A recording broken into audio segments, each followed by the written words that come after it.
안녕하세요. 함께행보한교회 정유한 목사입니다. 10월 3일 아침 기도회 시작하겠습니다. 사무엘하 10장 1절에서 19절의 말씀입니다. 그 뒤에 암몬 사람의 왕이 죽고 그의 아들 하눈이 그를 이어서 왕이 되었다. 다윗은 하눈의 아버지 나하스가 나에게 은혜를 베풀었으니 나도 나하스의 아들 하눈에게 은혜를 베풀어야겠다 하고서 신하들을 보내어 고인에게 조의를 표하게 하였다. 그래서 다윗의 신하들이 암몬 사람의 땅에 이르렀다. 그러나 암몬 사람의 대신들이 자기들의 상전인 하눈에게 말하였다. 다윗이 임금님께 조문사들을 보낸 것이 임금님의 부친을 존경하기 때문이라고 생각하십니까? 오히려 이 도성을 두루 살피고 정탐하여 함락시키려고 다윗이 임금님께 자기의 신하들을 보낸 것이 아닙니까?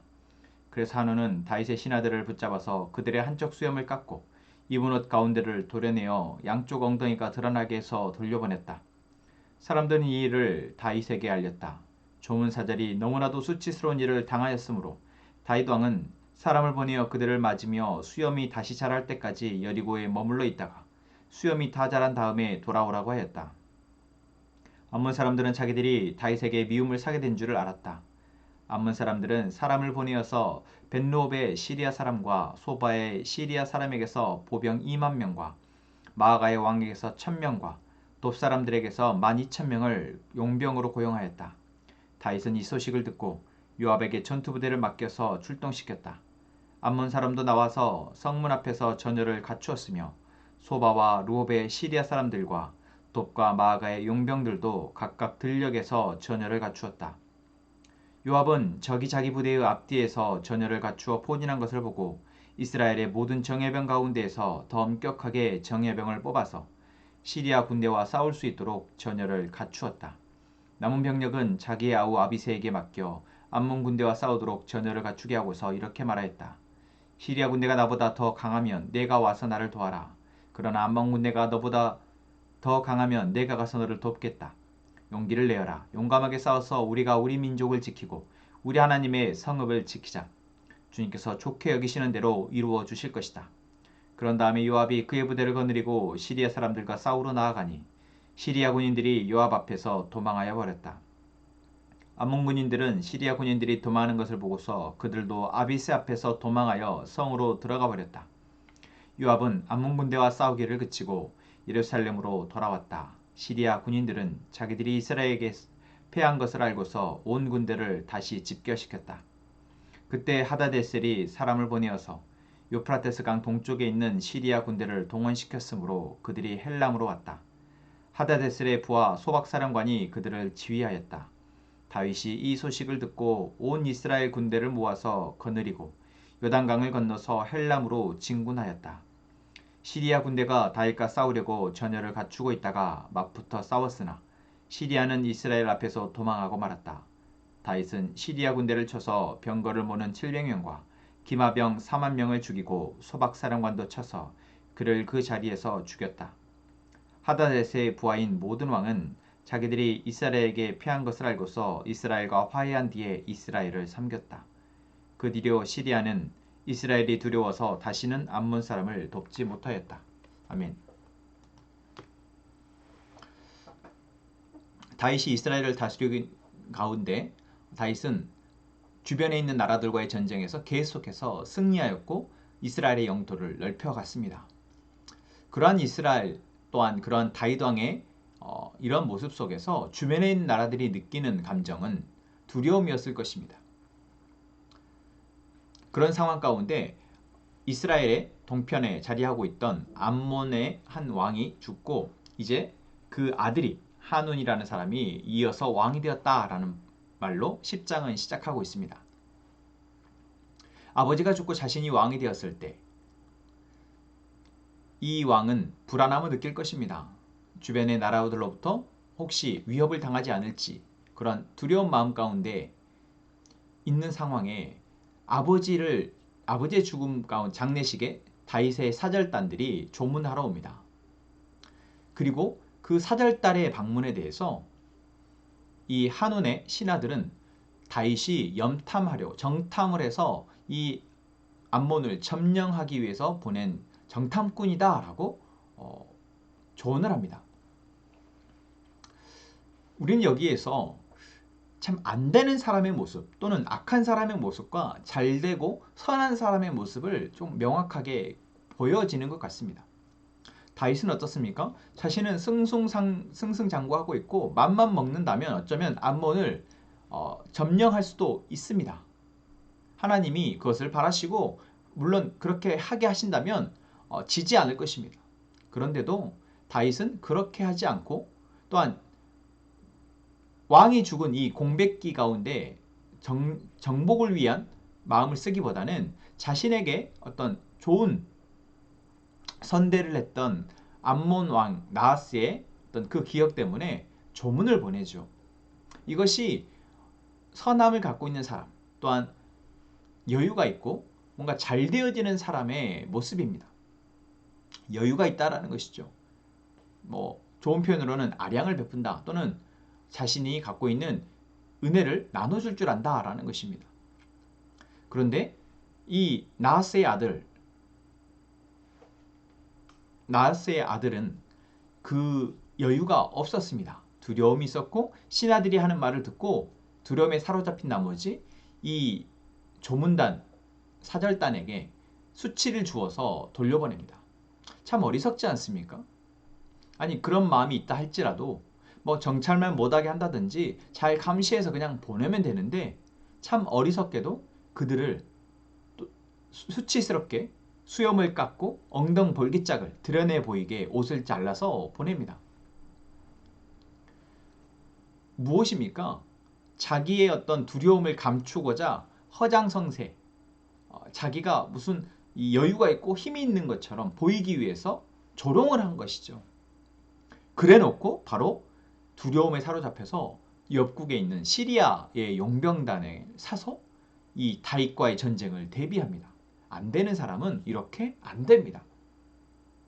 다윗의 모습과 이 나하스의 아들의 모습을 보면 우리는 어느 편에 서야 할지 참 명확하게 보여지죠. 여러분 우리는 무엇이 선인지를 알고 그 선과 악 가운데에서 선을 택할 수 있는 자 분별하여 택하며 그 택한 선이 계속해서 나에게 선으로 돌아오도록 그런 선의 순환의 은혜를 받는 자가 되어졌으면 좋겠습니다. 다윗처럼 굳이 전쟁을 하지 않아도 되는 이 상황 가운데 나하스의 아들 암몬의 새로운 왕이 된 왕의 어떤 어리석은 선택 때문에 암몬은 이스라엘과의 전쟁을 나서게 됩니다. 다윗은 이 전쟁에 요압을 장군으로 보내어 이제 맞서게 합니다. 그런데 싸우기도 전에 이미 시리아의 용병과 암몬의 군사들은 요압과의 전쟁에서 도망쳐버립니다. 그리고 다시 한번 이제 이 시리아의 왕이 다시 한번 전쟁을 하려고 했을 때 다윗이 이제 직접 나서서 전쟁을 하려 하자 결국 이 시리아 군인들은 퇴폐하고 오늘 본문의 마지막은 시리아가 이제 다윗의 속국이 되어져서 다시는 암몬 사람을 돕지 못하였다라는 결론으로 끝이 납니다. 그렇습니다. 무엇이 선인 줄 알고 계속해서 내게 선을 베풀 사람에게 은혜를 갚을 줄 알고 또는 내 옆에 있는 사람에게 여유를 가지고 선대하고 선함을 베푸는 사람은 계속해서 그 선함이 돌아오. 또한 하나님은 그러한 사람 가운데 하나님의 손을 빌려주시고 승리하게 하시고 계속해서 잘 되게 하신다라는 것을 오늘 사무엘하 10장은 딱 보여줍니다. 우리에게 묻고 있는 것이죠. 지금 우리는 무엇을 택하고 있느냐? 우리의 마음 가운데에서 우리의 마음에 하나님 주신 은혜의 여유가 있느냐? 그래서 선함을 보고 선함을 베풀 줄 아느냐? 또는 누군가 나에게 선대하고 있는지 또는 나를 이용하려 하는지 그것을 분별하는 눈이 있느냐? 나를 선대하고자 하는 사람의 그 마음을 내가 기꺼이 진심으로 받고 거기에 나의 선함을 갚아낼 수 있느냐? 그러고 있느냐? 아니면 나를 아끼고 사랑하는 마음조차 내가 의심하면서 불안해하고 두려워서 악으로 또는 의심으로 오히려 그것을 회피해버리느냐? 여러분 지금 우리는 어떻습니까? 세상은 자꾸만 거짓과 속임수로 가득합니다. 그래서 누군가 믿기가 참 쉽지 않습니다. 그때 하나님의 사람들에게는 하나님이 그것을 분별할 수 있는 지혜를 주십니다. 눈을 주십니다. 여러분, 그것을 구하는 것 역시 우리의 오늘 기도여야 합니다. 그래서 우리 안에 계속해서 이 하나님의 선함이 순환되어져서 나에게서 선함이 나가고 또한 선함으로 돌려왔을 때 그것을 내가 선함으로 받고 또한 그것으로 또 나누어지고 바로 하나님이 일하시는 이 루틴대로 이 방법대로 우리의 삶이 사라지는 것, 이것이 바로 하나님의 복을 누리는 삶입니다. 오늘 우리에게 주신 말씀을 통해 오늘 나의 삶은 지금 어떠한 순환의 모습 가운데 있는지 한번 돌아보고 다시 선함의 순환으로 우리가 나아가는 그 순함의 기쁨을 누리는 저희가 되기를 소망합니다. 기도하겠습니다. 하나님, 오늘도 우리에게 말씀하여 주시니 감사합니다. 하나님의 말씀이 우리에게 너무나도 극명한 두 길을 보여주고 있습니다. 하나님의 선함을 온전히 알아 그 선함을 드러내는 자 되게 하여 주옵소서. 또한 누군가가 우리에게 베푸는 선에 내가 그것을 잘 진심으로 받고 감사함으로 다시 선을 베풀어내는 저희가 되게 하여 주옵소서. 그리하여 우리의 삶이 선함의 순환으로 그 은혜 아래 살아가게 하여 주옵소서. 하나님, 어제 말씀 가운데 우리는 이 땅에서의 우리의 삶이 영적 전쟁임을 다시 한번 확인합니다. 저와의 전쟁에서 우리가 지지 않도록 하나님은 이미 승리의 길을 마련했고 계심을, 우리를 이미 그 승리의 자리에 속하게 하셨고 이제 그러할 능력을 허락하셨음을 우리는 믿습니다. 우리가 하나님께 속한 사람들이며 십자가의 피 흘림으로 대속함을 입어 이제는 이 세상의 악함과 죄와 맞서서 승리할 수 있는 존재임을 믿고 오늘 우리의 전쟁에서 담대하게 싸워 승리하게 하여 주옵소서.